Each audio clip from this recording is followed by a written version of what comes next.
Bonjour à vous. Comme d'habitude, si cette vidéo vous a plu, un petit pouce, un abonnement, un commentaire pour me dire ce que vous en avez pensé, c'est important pour moi. Éventuellement un petit don, lien dans la description, cela me permet de publier régulièrement. Merci à tous de votre soutien à cette chaîne.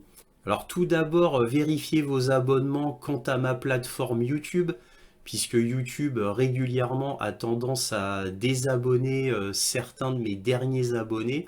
Donc vérifiez régulièrement que vous êtes bien toujours abonné à ma chaîne et que vous êtes bien notifié à chaque nouvelle vidéo.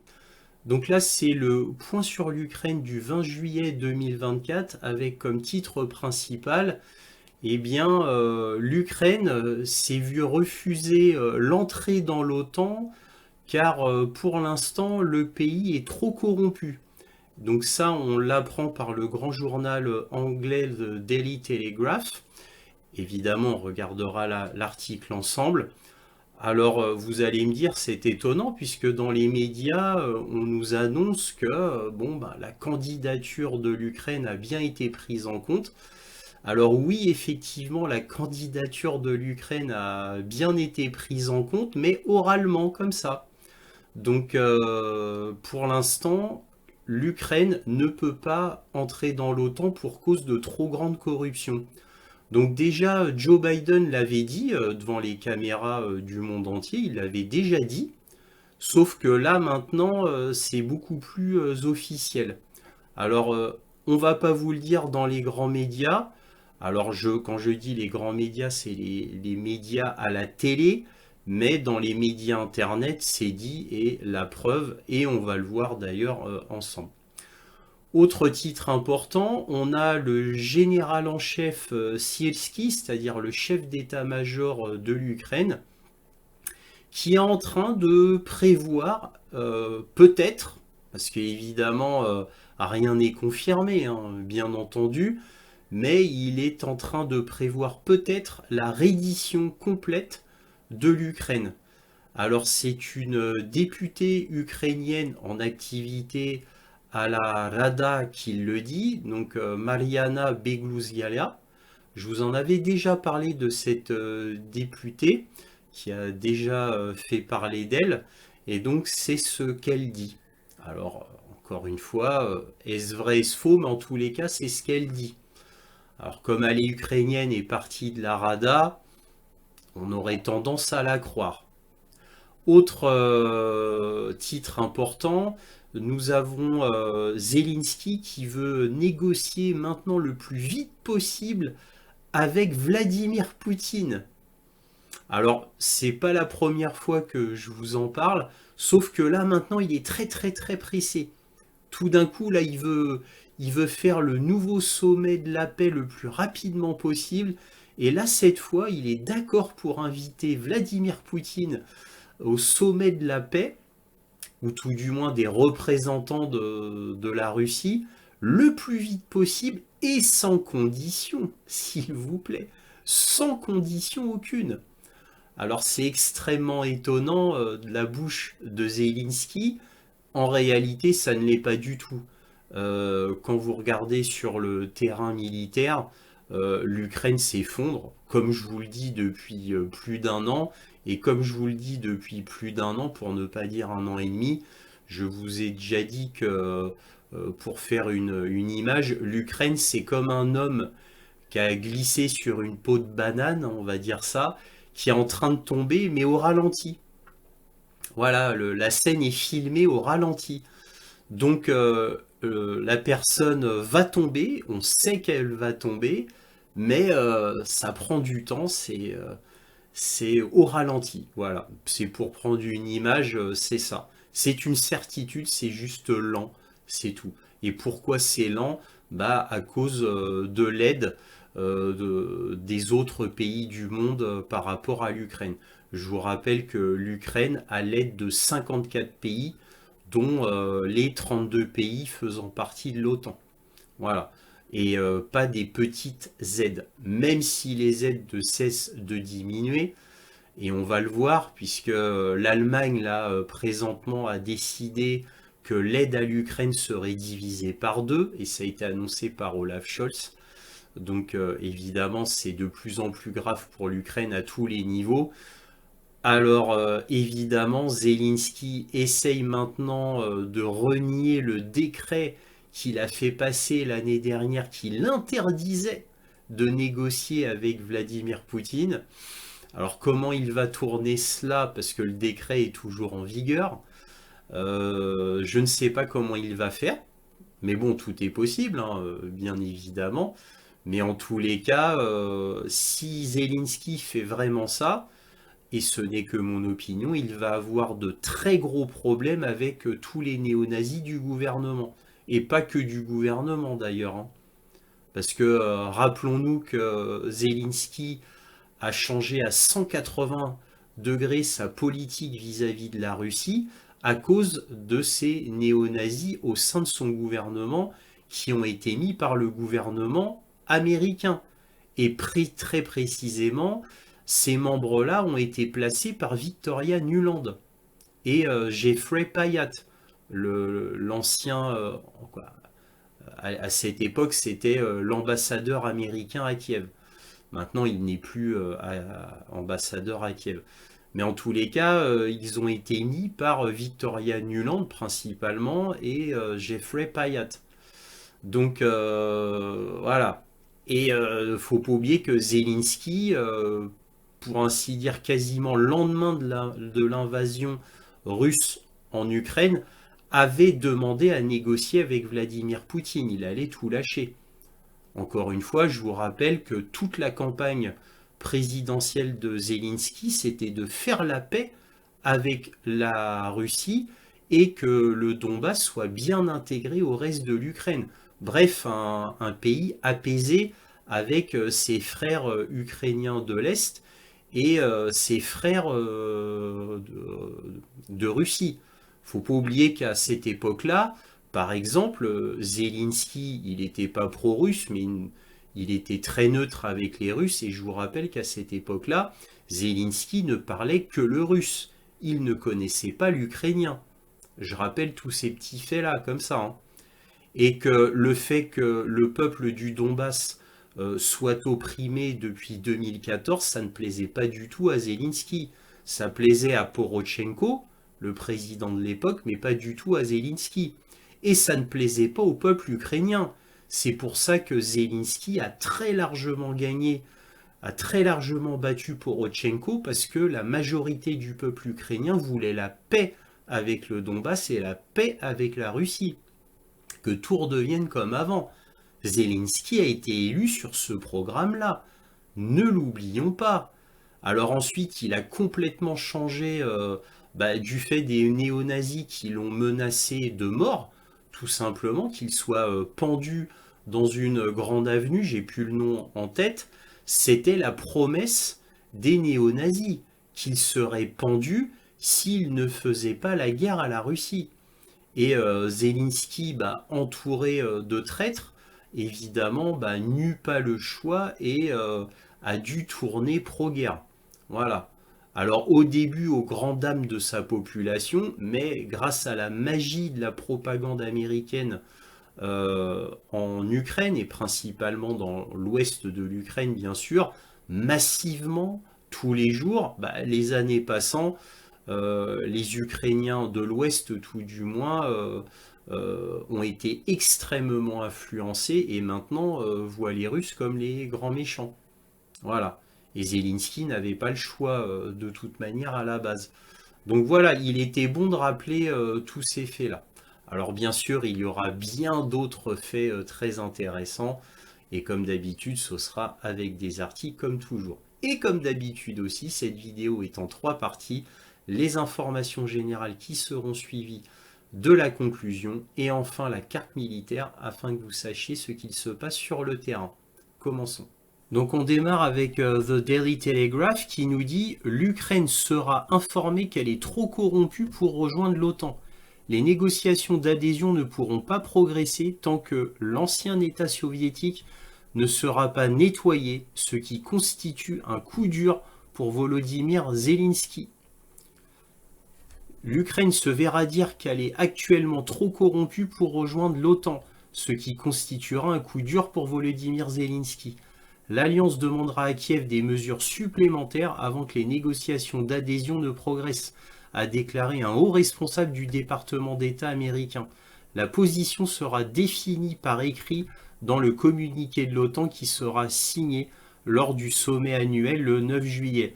Alors c'est un événement qui est déjà passé puisque là on est le 20 juillet et effectivement l'Ukraine s'est vue refuser d'entrer dans l'OTAN, pour l'instant tout du moins, car le pays était trop corrompu.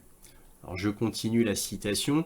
Nous devons prendre du recul et applaudir tout ce que l'Ukraine a fait au nom des réformes au cours des 2 dernières années, a déclaré un responsable au Telegraph. Alors qu'ils continuent à faire ces réformes, nous voulons les féliciter, nous voulons parler des mesures supplémentaires qui doivent être prises, notamment dans le domaine de la lutte contre la corruption. C'est une priorité pour beaucoup d'entre nous autour de la table, a ajouté la source.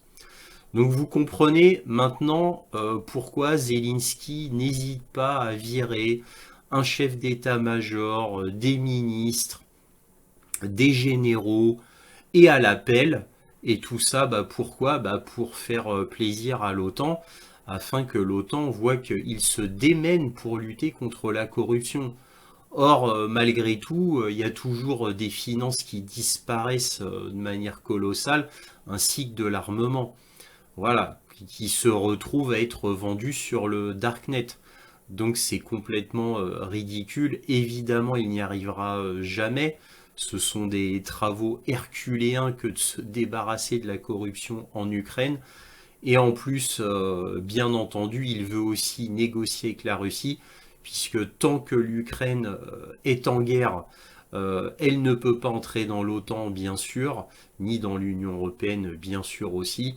Donc là, il voit que gagner la guerre est strictement impossible, surtout qu'encore une fois, je le répète, le soutien de l'Occident s'est considérablement affaibli et le coût des 61 milliards qui ont été acceptés par le Congrès, des 40 milliards de l'Union européenne, etc., etc., tout ça, c'est que de l'esbrouf, bien évidemment, c'est que de la communication. Zelensky le sait très bien. En attendant, les Russes avancent, ne cessent de prendre des territoires.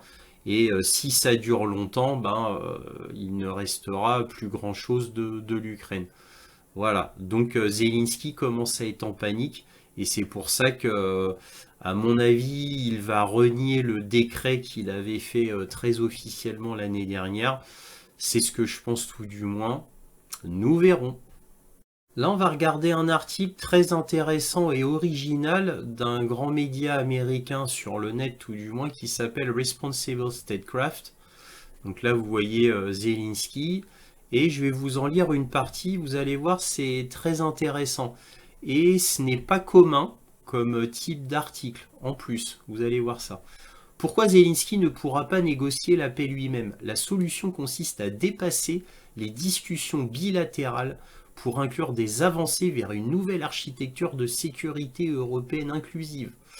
Oh là là, tout un programme. La guerre est devenue un véritable cauchemar pour le peuple ukrainien. Des centaines de milliers de soldats ont été tués ou blessés. Alors, vous voyez déjà, c'est quand même un grand média américain. Là, il dit des centaines de milliers de soldats ont été tués ou blessés. C'est tués et blessés, hein, bien sûr, hein, parce que c'est tout ensemble. Ça peut pas être des centaines de milliers de soldats qui ne seraient que blessés. Non, c'est tués et blessés, bien sûr. Les infrastructures et l'environnement ont été dévastés. Les chances de l'Ukraine d'atteindre ses objectifs s'amenuisent et de plus en plus de terres sont perdues chaque jour. Pour l'instant, tout est vrai. Je suis même d'accord avec le fait que des centaines de milliers de soldats ont été tués et blessés.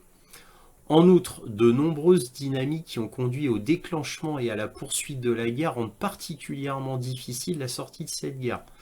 Après avoir nourri le peuple ukrainien pendant la guerre avec des promesses de réalisation maximalistes, il sera très difficile pour le président Zelensky de négocier une fin de guerre avec un succès qui ne soit pas maximaliste.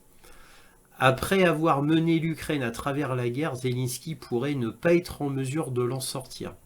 Pour encourager les Ukrainiens et les alliés de l'Ukraine, Zelensky a promis non seulement que l'Ukraine récupérerait le territoire jusqu'à ses frontières d'avant-guerre, mais qu'elle reprendrait également tout son territoire jusqu'aux frontières de 2014, y compris le Donbass et la Crimée.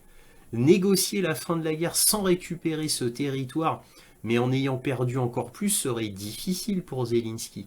Pire encore, il serait difficile pour Zelensky de tenter de négocier la fin de la guerre après avoir décrété que l'Ukraine ne négocierait pas avec le président russe Vladimir Poutine.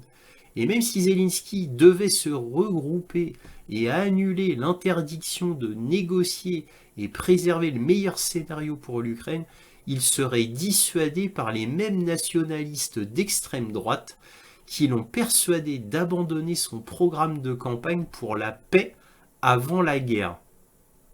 Vous notez ce paragraphe qui est très important. Donc je ne suis pas le seul à le dire quand même.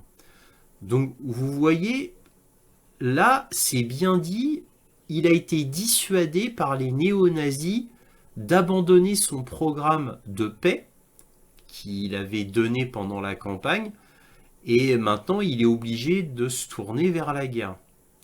Zelensky a battu Petro Poroshenko lors d'une victoire écrasante en 2019, en grande partie grâce à sa promesse de mettre en œuvre les accords de Minsk et de commencer à avancer vers la paix avec la Russie. Mais il a été poussé hors de cette voie par une réaction négative en Ukraine et le manque de soutien de l'Occident politique. Alors j'adore, il a été poussé hors de cette voie par une réaction négative en Ukraine. Alors là, c'est presque un mensonge par omission et une contradiction, je m'explique. Là, il a été persuadé, à cause des néo-nazis, d'abandonner son programme de paix pour aller vers la guerre. Et là, c'est dit de manière beaucoup trop évasive que c'est dû à une réaction négative en Ukraine. Oui, la réaction négative venant des néo-nazis. Ils auraient dû le préciser ici. Alors heureusement qu'il y a le paragraphe précédent qui permet de comprendre le paragraphe suivant. Les dirigeants ultranationalistes ont défié Zelensky et ont prévenu qu'un cessez-le-feu et la réalisation de ses promesses de campagne entraîneraient des manifestations et des émeutes. Plus grave encore, ils ont menacé sa vie. Ah, là quand même, on y vient. Bon, il se rattrape, c'est bien. Dmitro Yaloch, le fondateur de l'organisation paramilitaire Secteur Droit, le Private Sector, a menacé que si Zelensky tenait sa promesse de campagne, il perdrait la vie. Il serait pendu à un arbre sur le boulevard Kretchatik s'il trahissait l'Ukraine et les personnes qui sont mortes pendant la révolution et la guerre. Et il est très important qu'il comprenne cela. Que Zelensky comprenne cela. Vous voyez? Et ça, c'est une citation du secteur droit. Donc, bon, là, c'est très clair. Là, le journal est très clair concernant le pourquoi du changement de la campagne de Zelensky. Bon, on va pas tout lire, mais c'est très très intéressant comme article d'un journal américain qui enfin dit la vérité. Parce que là, ils vont dans le détail. Moi, je vous le dis depuis 2 ans et demi, ce genre de détail que Zelensky était menacé par les néo-nazis et par Private Sector et qu'il a dû changer de politique. Moi, ça fait 2 ans et demi que je vous le dis.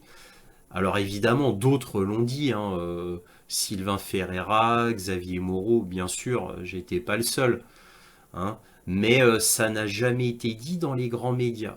Et là, c'est dit dans un grand média. Alors, un grand média, faut le dire vite, un média internet, évidemment.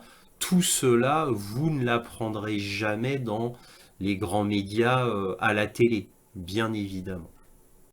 Là, d'après le journal One Media, qui est la version anglaise d'un grand média indien, on nous apprend au 15 juillet, des rapports suggèrent que le commandant ukrainien Syrski pourrait se rendre à la Russie.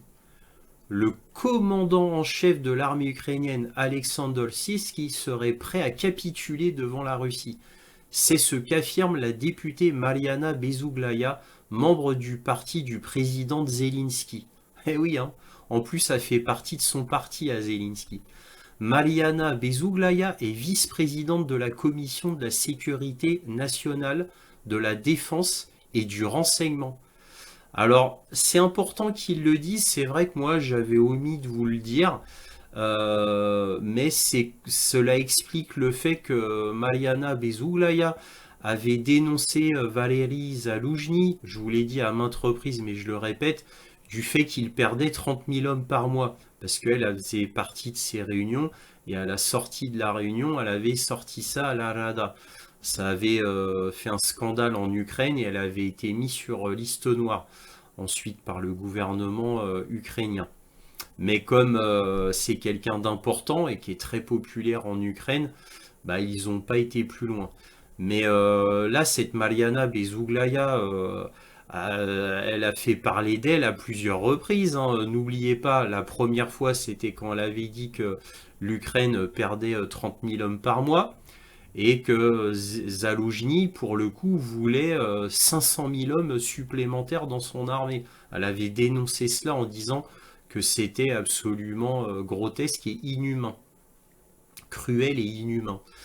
Ensuite, il y a peu de temps, je vous ai montré un article de Ukrainska Pravda de Mariana Bezouglaya qui disait que deux systèmes patriotes avaient été détruits dans l'oblast de Poltava en Ukraine. Et pourquoi elle avait dit cela en colère?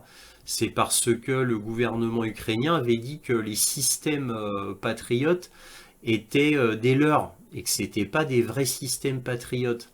Et Bezouglaya avait râlé en disant mais arrêtez de mentir, il ne faut pas mentir aux citoyens ukrainiens. Et moi je vous dis la vérité, c'était de vrais systèmes patriotes. Je vous avais montré l'article, je crois, il y a 2 semaines. Voilà. Donc cette Bezouglaya, c'est une vraie vedette en Ukraine et un vrai poil à gratter pour le gouvernement ukrainien. Alors, Bezouglaya a déclaré que Syrski était prêt à déposer les armes. Cette information a suscité un tollé en Ukraine. La nouvelle survient dans un contexte de conflit entre l'Ukraine et la Russie. Le président Zelensky n'a pas encore commenté cette affirmation. La situation reste tendue alors que les deux camps poursuivent leurs opérations militaires. Les déclarations de Bezouglaya ont soulevé des questions sur la stratégie militaire de l'Ukraine. Nombreux sont ceux qui s'interrogent sur les conséquences d'une telle démarche. On ignore encore quelles en seront les conséquences sur le moral des troupes ukrainiennes. Alors là, c'est là que vous voyez cette députée ukrainienne, Mariana Bezouglaya, c'est elle. Voilà. La Russie n'a pas réagi à ces informations. La communauté internationale suit la situation de près. Tout développement pourrait avoir des conséquences importantes pour la région. Voilà, et je m'arrête là. Donc ça, c'est une nouvelle qui est vraiment majeure. Le fait que ça vienne d'un grand média indien n'a rien de surprenant. Ce genre d'information ne peut sortir dans aucun média occidental, bien évidemment. Cela provoquerait la panique. Bon, cela dit, si moi je l'ai vu, beaucoup l'ont vu quand même, hein. Voilà ce qu'on pouvait dire sur cette nouvelle qui est majeure, vraiment majeure. Alors là, on va lire un grand journal ukrainien qui s'appelle The Kyiv Independent du 19 juillet et l'article vraiment est étonnant, vous allez voir pourquoi. La Russie attaquera à nouveau l'Ukraine par le nord, a déclaré Boudanov. Alors c'est lui Boudanov. Alors Kirilo Boudanov, c'est le chef du SBU. Alors bon, c'est un des chefs du SBU, hein, c'est pas le chef suprême du SBU, c'est un des chefs, hein. Lui, c'est les services de renseignement dont il est le chef, très exactement. Alors que lit-on? La Russie va bientôt attaquer à nouveau l'Ukraine par le nord, a déclaré le chef du renseignement militaire ukrainien Kirilo Boudanov dans une interview du 13 juillet. Dans une interview accordée à la chaîne de télévision The New Voice of Ukraine, Boudanov a refusé de préciser s'il parlait d'une offensive dans la région de Soumy ou de Tchernihiv, afin de ne pas provoquer la panique, mais a insisté sur le fait que des indications étaient déjà présentes. Citation. Si je commence à répondre à cette question sur le lieu de l'attaque, nous provoquerons la panique, a-t-il dit. Disons simplement qu'il y a des problèmes et qu'ils ont tendance à s'aggraver. J'adore l'euphémisme. Il n'y a pas de catastrophe, mais il est impossible de ne pas voir les problèmes. J'ai déjà dit à quelqu'un de la presse occidentale, je n'aurai pas beaucoup de bonnes nouvelles cette année, malheureusement, a déclaré Boudanov. Donc, vous voyez, ça vient d'un grand journal ukrainien, qui est un grand journal de propagande. Et bon, là, on parle de Kirilo Boudanov. Donc, là, en gros, qu'est-ce qu'il faut comprendre? Parce que moi, je sais très bien ce qui se passe sur le terrain militaire. Et en particulier sur le nord, et en particulier, parce que je vois de quel nord il parle, on parle entre Lipsy et Vovchansk, principalement. Et là, il dit il y a des problèmes et qu'ils ont tendance à s'aggraver. Bah oui, c'est l'euphémisme de l'année. En fait, c'est en train de s'écrouler complètement. Ça fait au moins 2 ou 3 semaines que je vous dis qu'il n'y a plus de renfort dans la zone nord de l'Ukraine. À ma connaissance, tout du moins à ma connaissance, il n'y a plus de renfort, hein, puisque tous les renforts sont envoyés vers le milieu est de l'Ukraine, c'est-à-dire dans la région de Donetsk et particulièrement sur Tchassiviar. Voilà, Tchassiviar est le verrou L majuscule, hein. Donc évidemment, l'Ukraine est en panique. Surtout que, bon, on en parlera plus précisément dans la carte militaire, mais les Russes avancent partout, en plus. Donc tout s'accumule. Vous voyez, on a Boudanov qui dit cela. On a cette députée qui dit que Syrski commence à prévoir une reddition avec la Russie. C'est énorme, hein, c'est une capitulation, hein, les termes qu'elle dit, c'est une capitulation. Imaginez-vous, imaginez-vous. Après, vous comprenez maintenant pourquoi Zelensky a hâte d'enclencher des négociations avec la Russie, hein, car il sait très bien que là, tout s'écroule autour de lui et qu'il n'y en a plus pour longtemps, hein. Comme je vous le dis à chaque point sur l'Ukraine, bon, d'accord, il y a un effondrement lent, mais c'est comme un élastique qu'on ne cesse de tirer dessus. Au bout d'un moment, l'élastique, bon, il craque, hein, forcément au bout d'un moment. Donc il y aura un collapsus soudain et brutal, comme je vous l'ai déjà dit à maintes reprises. Boudanov le voit très bien, Zelensky le voit très bien, et le Syrski le voit parfaitement, hein. C'est le chef d'état-major. D'où l'éventuelle capitulation si Bezouglaya dit la vérité. Mais je ne vois pas pourquoi il mentirait, bien sûr. Là, on va regarder un article très intéressant de Ground News, donc un journal américain, qui nous dit les projets d'armes de frappe à longue portée pour l'Europe risquent de ramener l'un des aspects les plus dangereux de la guerre froide, selon les experts en contrôle des armements. Alors cela vient à la base d'un article de Business Insider qui est résumé ici. Les soldats américains lancent le système de missiles tactiques de l'armée Attack-MS à partir des HIMARS. Les États-Unis et leurs alliés ont divers plans pour renforcer leur capacité d'armes à longue portée en Europe. Ces mesures reproduisent l'un des aspects les plus dangereux de la guerre froide, avertissent les experts. La nouvelle course aux armements de frappe à longue portée avec la Russie risque d'aggraver les tensions. Je vous rappelle que les États-Unis, avec l'aval de la Pologne, entre autres, hein, mais aussi de la Finlande, de la Norvège, de la Suède, de la Lituanie, de l'Estonie, tous ces pays-là ont dit d'accord pour qu'il y ait sur leur sol des missiles de frappe nucléaire américains. Ils ont été d'accord. Immédiatement après, Vladimir Poutine a dit: ah d'accord, vous la jouez comme ça, eh bien nous aussi, on va mettre à la frontière des missiles de petite et de moyenne portée de frappe nucléaire. Nous aussi, on va faire ça. Donc là, forcément, les experts en armement s'inquiètent. Et effectivement, on comprend que là, la guerre froide est relancée. Si cela se mettait réellement en place. Apparemment, cela va vraiment se mettre en place. Et là où les missiles américains seraient en premier déployés, ce serait en Pologne. Alors maintenant, est-ce que cela va vraiment se faire concrètement? Nous verrons bien. En tous les cas, Vladimir Poutine, il a dit que bon, ben, nous, on allait refaire des missiles nucléaires de petite et moyenne portée. Voilà. Chose qui avait été bannie avant. Voilà. Mais n'oublions pas qu'en 2019, Trump était sorti des accords contre la prolifération nucléaire. Trump en était sorti et la Russie avait dit dont acte. Voilà, tout simplement. Là maintenant, on va voir un article du New York Times qui va nous rappeler un petit peu l'état du réseau électrique en Ukraine. Alors moi, je vous en ai parlé très très souvent dans les points sur l'Ukraine. Et là c'est un article du New York Times qui en parle de manière relativement précise. On nous dit: le réseau électrique ukrainien dévasté doit faire face à un nouvel ennemi, une vague de chaleur torride.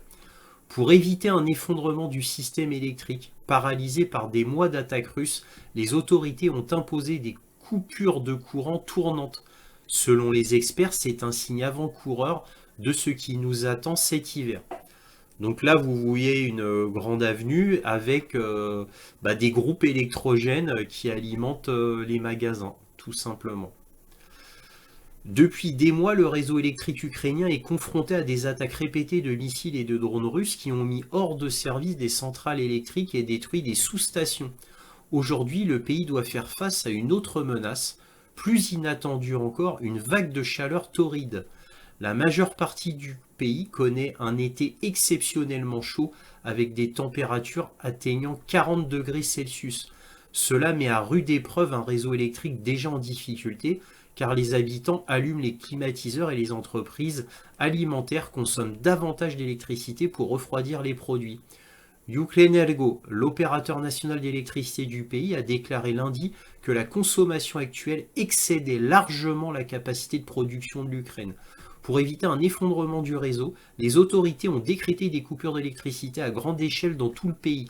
À Kiev, la capitale, la plupart des bâtiments sont désormais privés d'électricité pendant au moins 10 heures par jour, y compris pendant de longues périodes de la journée. Bon, vous avez compris, je ne vais pas vous lire tout l'article. Alors en tout cas, si vous me suivez assidûment, nulle surprise, parce que je vous le dis quasiment toutes les semaines, ce qui arrive au réseau électrique ukrainien, je vous en ai parlé déjà de long en large et à maintes reprises. Bon là, c'est le New York Times qu'en parle parce que ça devient tellement grave en Ukraine et principalement à Kiev. Donc si Kiev manque d'électricité presque toute la journée, imaginez-vous le reste du pays. Imaginez-vous. Donc évidemment, comme je vous le dis presque à chaque semaine, ça devient ma phrase fétiche presque, on ne fait pas la guerre qu'avec des groupes électrogènes. Et c'est de plus en plus vrai. Donc au bout d'un moment, évidemment, ça doit s'arrêter.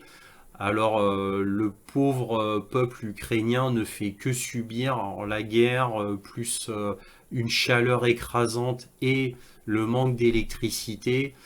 Évidemment, il faut que ça cesse le plus rapidement possible. Prions pour que cette négociation que Zelensky veut rapide soit faite avec le maximum de succès et le plus rapidement possible pour le peuple ukrainien.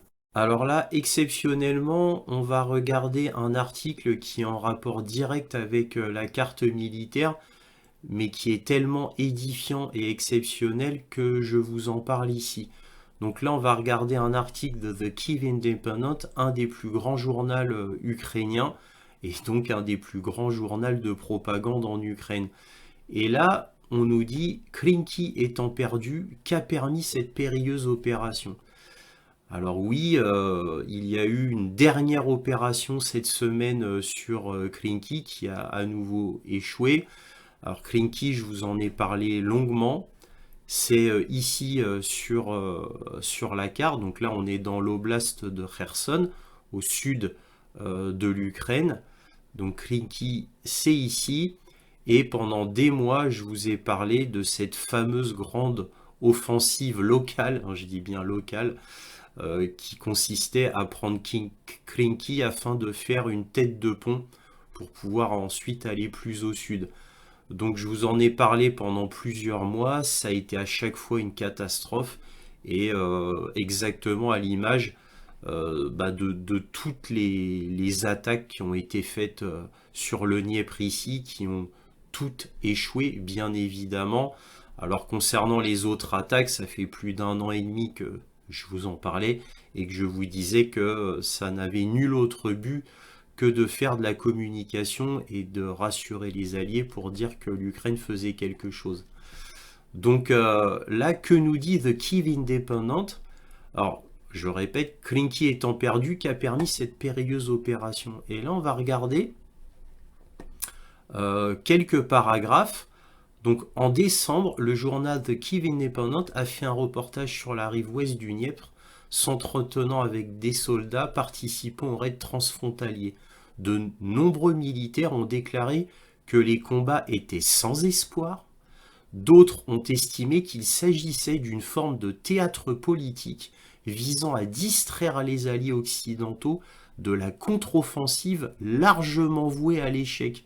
Vous vous rendez compte un petit peu de cet aveu? C'est exactement ce que je vous disais pendant près d'un an et demi concernant les traversées du Dniepr. Exactement.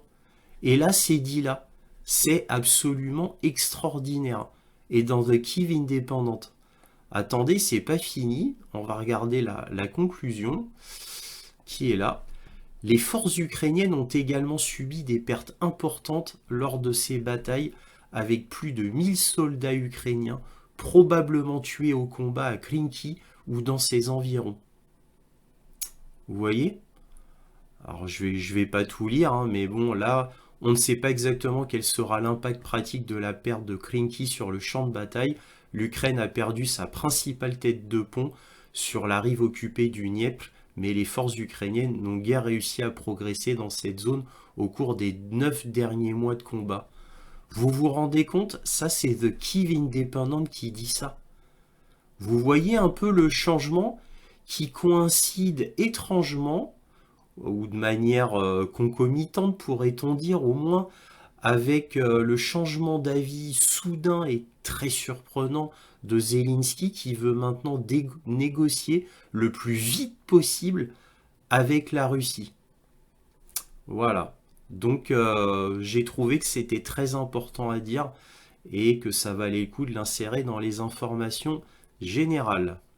Là, on va regarder un article du journal américain Foreign Policy, c'est-à-dire la politique étrangère, qui nous dit « Cette fois, l'OTAN est vraiment en difficulté.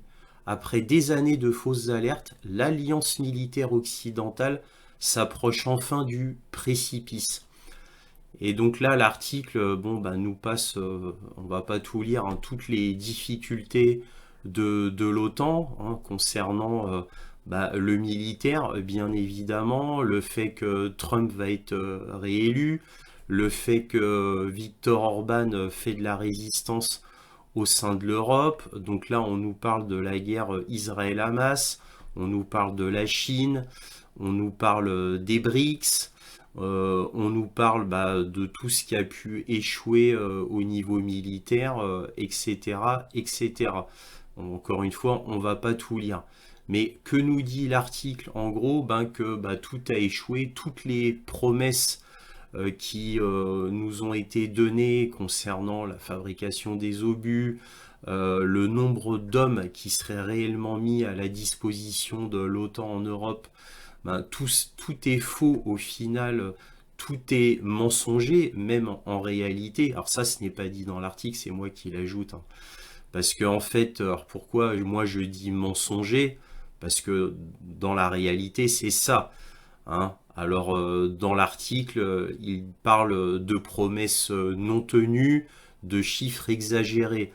Alors évidemment, moi je traduis par des mensonges, parce que tout ça, c'était pour uniquement faire voter le budget de 61 milliards concernant le Congrès américain et de 40 milliards pour l'Europe et même de 50, on parle de 50 milliards. Bon, tout ça, c'est pour leurrer tout le monde afin que les budgets soient votés, que les armements soient donnés, etc. Bon, cet article nous révèle que tout est faux. Je vous en ai déjà montré plusieurs des articles de ce genre, bon, moins argumentés, moins longs, mais qui confirment quand même que, bien entendu, tout cela est faux et que oui, l'OTAN est en difficulté, et là, en difficulté telle qu'on s'approche du précipice. Donc vous voyez, tout ça, ce sont des signes qui ne cessent de s'ajouter, et attendez, c'est pas fini. Là, on va regarder un extrait d'une vidéo de LCI qui résume très bien la situation présente. Et que nous dit cet extrait? Il nous dit que Zelensky veut négocier avec la Russie le plus rapidement possible du fait de la situation sur le terrain qui est catastrophique. Alors évidemment, nulle surprise, parce que moi je vous l'avais déjà dit à plusieurs reprises, hein, quant à cette négociation soudaine voulue par Zelensky, et ce sans condition, ça c'est très important à rappeler. Et vous allez voir que là, encore une fois, les obus de l'OTAN vont encore faire des siennes, puisque je vous avais déjà montré à 2 reprises des obus de l'OTAN qui explosaient précocement dans le canon, ou qui n'explosaient pas du tout, ou avec des retards.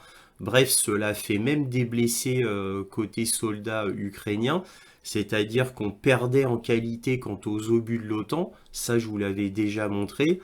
Là c'est nouveau, on va encore un cran en dessous, puisque l'OTAN maintenant fabrique des obus pour les Ukrainiens, tout du moins, avec des culots en plastique, et évidemment, sans surprise, c'est une catastrophe. Regardons cela.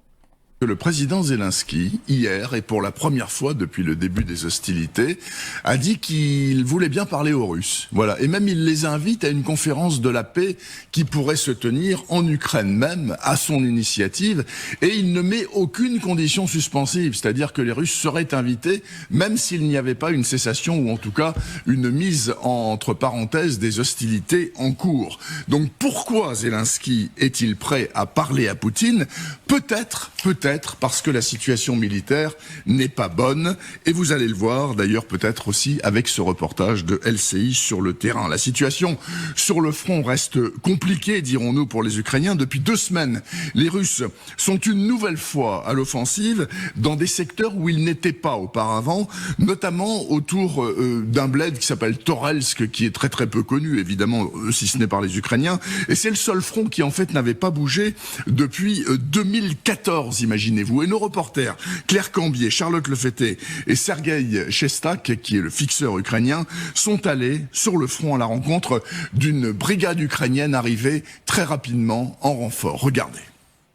Nous retrouvons Sacha au petit matin. Quand il n'a pas l'œil rivé sur son canon, il scrute attentivement le ciel. Des drones, des cabs, il y a tout le temps quelque chose en l'air. Depuis 4 heures du matin, c'est leur infanterie qui avance. Situation difficile sur le front. Ces artilleurs sont prêts à tirer, mais depuis des heures, c'est l'attente. Et elle risque de durer. Bien reçu. Là, on va pas travailler tout de suite, parce qu'on n'a pas les munitions pour, et on va pas tirer au hasard. Ils nous montrent leur faible stock. C'est tout ce qui reste. L'attente fait partie du quotidien des soldats. Cette unité a la chance de loger dans une maison voisine. Une partie des hommes en profitent pour se reposer ou échanger autour d'un café. Un moment de détente de courte durée. Au-dessus de nos têtes, un drone d'1 mètre de long. Putain. Quand on était à Kupiansk, je pensais que c'était dur là-bas. Mais après être arrivé ici, j'ai compris que c'était ici que c'est la merde. Ces hommes ont été appelés en renfort il y a 12 jours, alors qu'ils étaient en repos. Une fois de plus, la faute au manque d'hommes. Qu'est-ce que vous voulez? Les jeunes ne veulent pas y aller. Ils sont tous normalement constitués, mais ce sont des lâches. Des drones russes continuent de survoler la zone. Un appui tactique pour l'ennemi qui en profite pour déplacer ses hommes. Alors malgré les risques, il faut se préparer à frapper. Une munition, ordre de tirer. Une unité russe a découvert et repéré, il faut faire vite. Allez, on tire. Les gars, on charge. Problème, la douille reste coincée dans le vieil obusier. C'est des nouvelles munitions. Les anciennes marchaient bien, mais celles-ci, il y a des culots en plastique. Ces obus de 152 viennent d'arriver sur le front. Une livraison occidentale. Des munitions étonnamment moins efficaces que les soviétiques. Direction, le centre de commandement. Il y a des câbles en l'air et un drone Zala. Cela fait 15 jours que les Russes grignotent du terrain. Le commandant reconnaît à demi-mot des erreurs. Des positions tenues depuis 2014 ont été perdues lors de rotation. Bon, voilà, inutile d'aller plus loin. Vous avez noté que c'est une catastrophe, comme je vous le dis depuis maintenant très très longtemps. La chose à noter, c'est quand même la liberté de ton des soldats qui est maintenant généralisée. Et ça, c'est nouveau parce que au début, ils devaient faire attention à ce qu'ils disaient. Ils étaient encadrés par des superviseurs de la communication. Maintenant, j'ai l'impression qu'il n'y en a plus de superviseurs. Donc ça, c'est une bonne chose. En tous les cas, la vérité remonte. Là, vous avez vu, il ne restait plus que 3 obus pour cette unité-là. Donc évidemment, avec ça, on ne fait pas une guerre, bien évidemment. Donc ils ne font que subir. Et maintenant, on les sent aigres. Hein. Il y a un soldat qui disait que ceux qui ne voulaient pas s'enrôler étaient des lâches. Ça, c'est encore une fois une liberté de ton inattendue, mais qui se généralise de plus en plus. Alors, on va passer au côté économique. Donc, Politico qui nous dit « L'Allemagne réduit son financement à l'Ukraine pour faire des économies ». Donc, les dirigeants allemands envisagent de réduire de moitié l'aide à l'Ukraine, alors que la victoire de Donald Trump à l'élection présidentielle semble de plus en plus probable. Alors en réalité, c'est un article du 17 juillet, mais c'est en train d'être fait. Donc c'est plus qu'envisagé puisque c'est en train de se faire. Donc l'Allemagne va diviser par 2 son aide à l'Ukraine. C'était à noter. Alors pour ceux qui me suivent assidûment, je vous ai parlé à maintes reprises de l'aide réelle de l'Allemagne quant à l'Ukraine. Là, on a une preuve absolument éclatante de ce que pense l'Allemagne de l'Ukraine. N'oublions pas que l'Allemagne fait partie des rares pays en Europe qui ne veut pas que l'Ukraine entre dans l'OTAN, tout comme les États-Unis. Hein. Donc là, on a le vrai visage de l'Allemagne qui est visible maintenant aux yeux de tous. Là, on a un article de The Spectator qui nous dit « Pourquoi l'économie russe est-elle en plein essor malgré les sanctions ?» Donc on va pas tout lire, mais plus de 2 ans après l'invasion en Ukraine, la Russie est le pays le plus sanctionné au monde et pourtant, l'économie du pays devrait croître plus rapidement que celle de n'importe quelle démocratie du G7 cette année. Comment est-ce possible ? En 2022, Boris Johnson avait promis de sortir la Russie de l'économie mondiale petit à petit, jour après jour et semaine après semaine. Le président Joe Biden avait promis que les sanctions imposeraient un coup sévère à l'économie russe, à la fois immédiatement et à long terme. Mais ces terribles avertissements ne se sont jamais matérialisés. L'économie russe a fait preuve de résilience face aux sanctions. La flexibilité dont a fait preuve Moscou dans la restructuration de ses relations commerciales et de sa demande intérieure lui a permis de résister à la tempête. Depuis 2022, la Chine a progressivement remplacé l'Union européenne comme principal partenaire commercial et fournisseur de la technologie à la Russie. Dans le même temps, l'augmentation des dépenses militaires a considérablement stimulé l'économie dans son ensemble. Le mois dernier, le Fonds monétaire international FMI a révélé ses prévisions de croissance économique pour la Russie à 3,2% en 2024. Le pays se situe ainsi au niveau de la moyenne mondiale et dépasse les taux de croissance prévus pour les États-Unis, 2,7%, le Royaume-Uni, 0,5%, l'Allemagne, 0,2% et la France, 0,7%.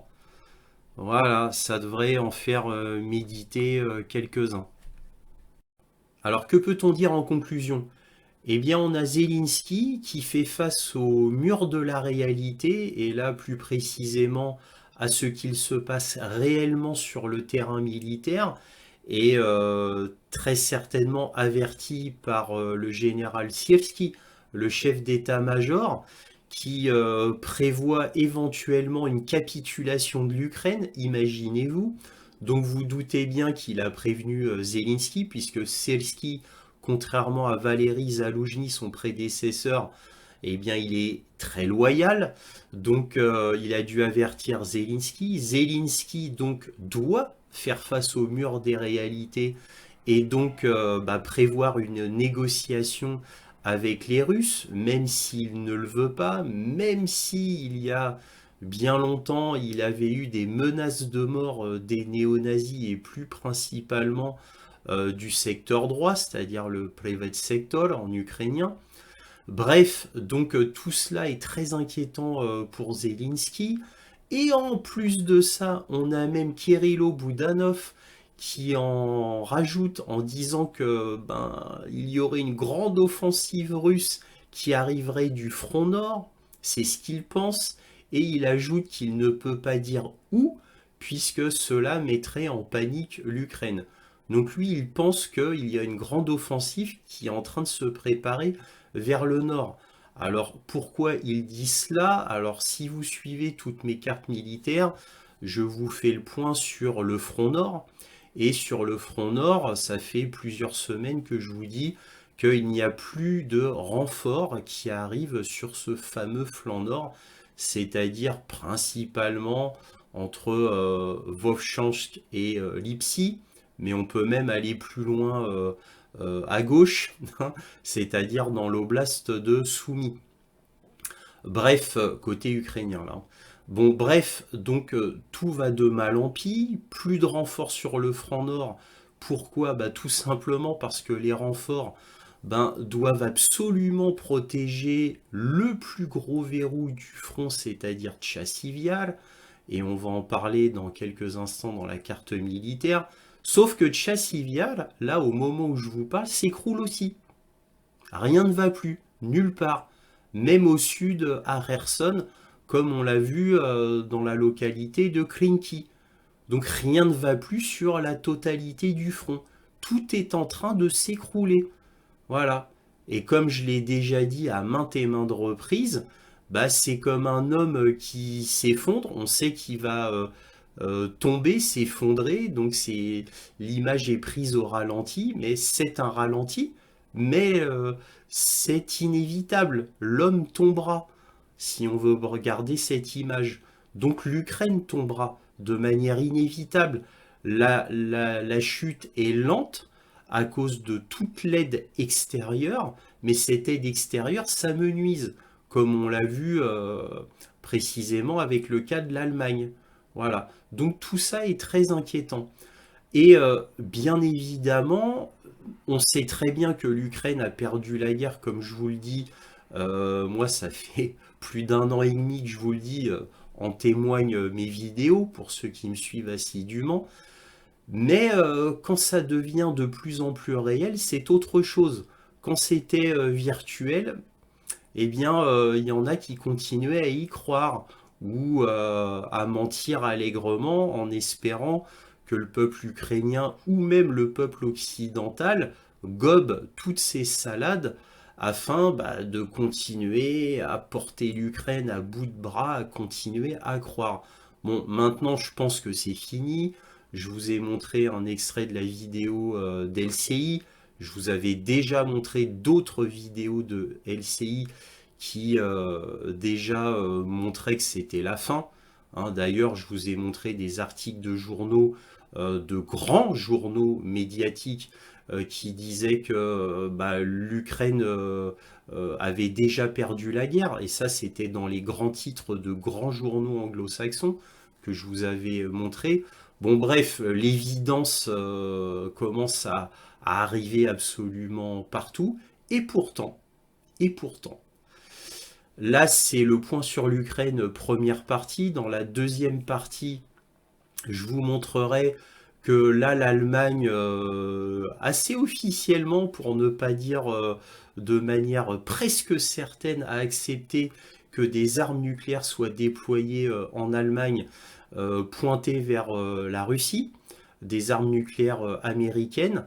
Donc pourtant, on a une montée des tensions voulue par les États-Unis et l'Union européenne, avec une Ursula von der Leyen réélue, donc renforcée. Donc la mafia de l'Union européenne a montré qu'elle était invincible. Et pourquoi elle est invincible alors que Ursula von der Leyen, juste avant qu'elle soit élue, je crois que c'était 1 ou 2 jours avant, mais bref, elle a été condamnée par la justice de l'Union européenne. Je dis bien, elle a été condamnée officiellement à cause de toutes les affaires Pfizer, de corruption, de malversation, bref, etc., etc. Elle a été condamnée et pourtant elle a quand même été élue. Elle n'a pas été écartée. Voilà. Alors que pourtant, dans la charte de l'Union européenne, quand il y a des suspicions ou quand on est inculpé, normalement, dans la charte de l'Union européenne de bonne conduite, elle n'aurait même pas dû se présenter. Et pourtant, là, elle a carrément été condamnée et elle a été élue. Et en plus, elle a été élue avec beaucoup plus de fois que sa première élection. Donc elle a été réélue, mais largement. Alors imaginez-vous la corruption de l'Union européenne. Encore une fois, comme je ne cesse de vous le dire depuis des années, c'est une énorme mafia. Et là, on en a la preuve vraiment directe. Donc on a une montée des tensions. Là, ce qui s'est passé, le fait que Trump va être bientôt élu président, sauf s'il y a une deuxième tentative d'assassinat qui réussirait bien évidemment de la part du gouvernement américain, dans sa panique, et fait par les démocrates bien entendu. Bref, à moins que Donald Trump meure avant sa nomination, eh bien, il va y avoir un énorme changement au niveau mondial du fait du changement à 180 degrés de la gouvernance américaine quand Donald Trump sera président. Mais en attendant, les États-Unis présentement et l'Union européenne font tout pour monter la tension, armer de plus en plus l'Europe, et peut-être qu'on finira quand même, avant la nomination américaine du 5 novembre, vers une troisième guerre mondiale. C'est tout à fait possible. Nous verrons, parce qu'en attendant, ça ne se calme pas au niveau de l'Union européenne, qui prévoit toujours plus de soldats pour combattre la Russie, etc., etc. Donc, il ne s'arrête pas pour l'escalade. Il ne s'arrête pas. Alors que pourtant, il voit très bien que l'Ukraine a perdu la guerre et que la Russie va être complètement victorieuse. Et bien, malgré ça, il continue de faire une escalade fort inquiétante. Voilà ce qu'on pouvait dire en conclusion. On va passer à la carte militaire. Alors voici la carte militaire, on commence par le sud comme d'habitude, et là, à noter que sur le port militaire de Novorossiysk, on a eu la plus grande attaque ukrainienne de drones navals jamais vue, puisqu'une trentaine de drones navals a essayé de détruire des bateaux dans le port de Novorossiysk. C'est absolument énorme. Alors bien évidemment, aucun média n'en a parlé, et pour cause, puisque c'est la plus grande attaque de drones navals, et tous les drones ont été détruits. Donc c'est une défaite absolument colossale concernant le naval ukrainien, alors que vous vous souvenez, au début de l'opération militaire spéciale, les Ukrainiens avaient eu un certain succès, ne l'oublions pas. Et leur plus grand succès naval a été la destruction ici du navire militaire amiral Moskva par 2 missiles anglais Neptune qui avaient été tirés d'Odessa. Ça a été leur plus grand succès et de loin. Donc voilà, donc maintenant les Russes ne craignent plus du tout les drones navals, ils savent très bien les arrêter. Concernant Sébastopol, Sébastopol a subi l'attaque de moult drones et missiles, ça a été une grosse attaque. C'est pour ça que j'ai mis le point bleu aussi sur Sébastopol. Tous les drones et tous les missiles ont été arrêtés. Alors, parmi les missiles, il y avait, d'après ce que j'ai compris, 4 attaques MS. Mais attention, ce chiffre-là est à confirmer, je n'en suis pas sûr. Ça vient de rapports ukrainiens, on va dire plus ou moins douteux. Par contre, là où tout le monde est d'accord concernant les rapports russes, c'est qu'il y a eu beaucoup de drones et beaucoup de missiles envoyés sur Sébastopol. Ils ont tous été arrêtés. Alors, là, je vous ai parlé tout à l'heure de Krinky. Donc, Krinky, c'est ici. Donc là, il y a eu dernièrement une grande attaque. Je ne sais pas pourquoi ils ont fait ça. Mais en gros, il y aurait 1000 hommes à peu près qui ont été envoyés sur Krinky pour essayer de récupérer ce village, ce grand village, pour en faire un avant-poste. Évidemment, ça ne pouvait qu'échouer et cela a échoué. Mais en fait, la déconfiture, le fiasco était tellement grand que même The Kyiv Independent l'a rappelé, donc environ plus de 1000 morts ukrainiens, sachant que si on compte tous les morts sur Krinky, c'est-à-dire comptant toutes les offensives sur Krinky qui ont été faites, on décompte plus de 3000 morts. Tout ça pour essayer de mettre un pied sur Krinky. Plus de 3000 morts côté ukrainien. Et tout ça pour de la communication. Vous avez vu dans le journal de The Kyiv Independent, pourtant un grand journal ukrainien, des soldats ont dit que c'était des opérations pour de la communication. Uniquement pour dire aux alliés qu'on fait quelque chose. Enfin, vous imaginez, ça fait plus de 2 ans que je vous le dis, que c'est que pour de la com, et là c'est enfin révélé et carrément dans un journal ukrainien. Il était temps. Imaginez-vous maintenant si on compte toutes les opérations qui ont été faites sur ce front-là pour traverser le Dniepr, combien il y a eu de morts en réalité. Bref, c'était à souligner. La centrale d'Energodar est toujours bombardée, mais légèrement, par des drones. Bon. Sur la région d'Orirov, rien de spécial. Il ne s'est rien passé de spécial. Ici, il y a eu une avancée russe. Alors, j'ai mis l'épingle rouge pour dire qu'il y a une avancée russe, mais elle est très légère. La semaine dernière, c'était là. Ils étaient là. Là, ils ont avancé de là. Donc, c'est quelques centaines de mètres. Bon, je l'ai quand même mis parce que c'est une zone plus ou moins urbanisée, importante. Vous voyez, ça fait ce grand ensemble urbain qui fait comme une continuation. Donc là, c'est dans la banlieue. Bon, j'ai mis cette petite avancée quand même. Alors, Ougledar, rien n'a bougé au niveau de la Ougledar qui tient toujours bon, puisqu'elle est toujours ravitaillée par le nord. Alors là, c'est important, les Russes ont fait une avancée. Donc, ils étaient là la semaine dernière, donc c'était comme ça la semaine dernière. Et là, ils ont fait une avancée, ils ont coupé la route 532 qui permettait d'alimenter Ougledar, mais aussi Voïdiane. Donc ça, c'est un bon coup pour les Russes concernant la coupure d'approvisionnement d'Ougledar. Ougledar est moins approvisionné, mais elle l'est toujours, hein, attention. Voilà, donc ça s'est fait principalement par l'artillerie et aussi par le fait d'attaques en petits buggy et motocross. C'est dans cette zone-là qu'il y a eu la plus grande offensive, entre guillemets, hein, de motocross et de buggy afin d'éviter les drones ukrainiens qui ici sont très importants. Voilà, donc là, il ne s'est rien passé dans la zone de Marinka. On va monter. Donc là, dans cette zone-là, vous voyez où il y a Pakrovsk qui est entouré d'un triangle rouge depuis très longtemps, hein. Et vous voyez la flèche bleue, ça veut dire que les Russes, leur but ici principalement, c'est de prendre Pakrovsk.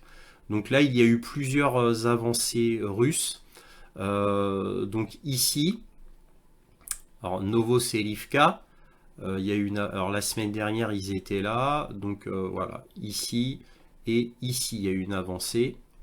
Là il y a eu une avancée russe, donc la semaine dernière c'était là. Donc évidemment là ils vont vouloir prendre la ville de Timofivka. On verra, on verra. En tous les cas ils avancent bien et bon, bah, bien entendu ils y arriveront. Là, c'est pareil, hein, ils vont prendre, là, ils avancent vers le nord, ils veulent faire un englobement, hein. Je vous avais dit, là, vous voyez, la semaine dernière, ils étaient là, ils ont avancé là, ils veulent englober ici, voilà, pour aller là. Mais, certes, ils veulent englober cette ville-là, mais depuis très longtemps, vous voyez, il y a quand même des forces qui veulent se diriger au nord, vers Tchassivial. Ces deux flèches, ça fait des mois que je vous les ai mises, ces flèches-là. Donc ça fait quand même longtemps qu'ils veulent faire deux directions différentes. Donc une, la principale, vers Pakrovsk. C'est pour ça que la flèche ici, gauche, est plus grande que la flèche du nord, qui est plus petite. Donc là, ils vont prendre cette ville-là pour aller vers Pakrovsk et le reste des troupes va aller vers Tchassivial. Donc là, sur New York, il y a eu une légère avancée. Alors pourquoi j'ai noté la légère avancée? Parce que là, on est carrément en pleine ville. Donc même une centaine de mètres, ça compte. Bon, j'ai décidé de mettre une épingle rouge pour dire qu'il y a une avancée. New York va très très bientôt être prise. Alors là, je vous le répète, je vous l'avais dit la semaine dernière, je vous le répète, il y a eu encore une avancée vers Toletsk.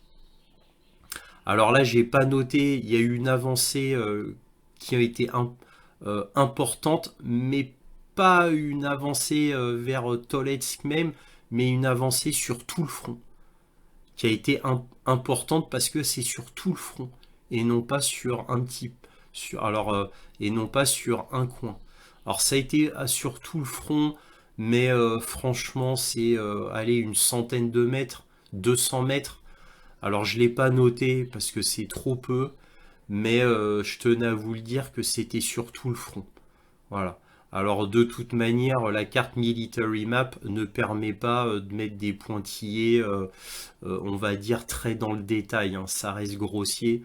Donc voilà, c'est vraiment... là, les lignes que vous voyez, c'est grosso modo, évidemment, c'est pas à 10 mètres près, hein, vous vous en doutez, hein. De toute manière, Military Map ne prévoit pas que ça soit ultra précis non plus si je voulais ajouter des pointillés. Bref, évidemment, il s'approche de Toletsk, mais cette fois sur toute cette ligne-là. Donc, c'était à préciser. Sur Tchassivial, il y a eu une avancée russe et ça faisait... voilà, ils avancent très très très lentement. Là, il y a eu une nette avancée, j'ai envie de vous dire, de plusieurs centaines de mètres. Donc bien sûr, ils ont passé le canal et ils ont passé le micro-district qui est là. Et bon, bah, Tchassivial commence à tomber malgré l'énorme quantité de soldats ukrainiens qui est envoyé et qui vient principalement du nord, puisque les Ukrainiens vont envoyer beaucoup sur le front nord. Bah, ils ont été obligés de les rapatrier vers Tchassivial afin que Tchassivial tienne. Et Tchassivial a bien tenu, hein. Faut quand même noter la persévérance ukrainienne. Les forces ukrainiennes, malgré leurs faiblesses, malgré leurs difficultés, malgré énormément de problèmes, eh bien ils tiennent, mais ils tiennent, attention, à quel prix? Donc ils tiennent au prix de très nombreuses vies humaines, hein. Très nombreuses vies humaines. C'est comme ça qu'ils tiennent, hein. Il n'y a pas de secret, hein. Ils ont avancé aussi vers le nord, la semaine dernière ils étaient là, de Chassiviar. Donc bon bah bien entendu, hein, ils vont prendre la ville de Grigovka. Bien entendu, cette ville va être prise. Et à mon avis, mais ce n'est que mon avis, une fois qu'ils prendront cette ville, au lieu de continuer vers l'ouest, je pense qu'ils vont plutôt englober Chassiviar.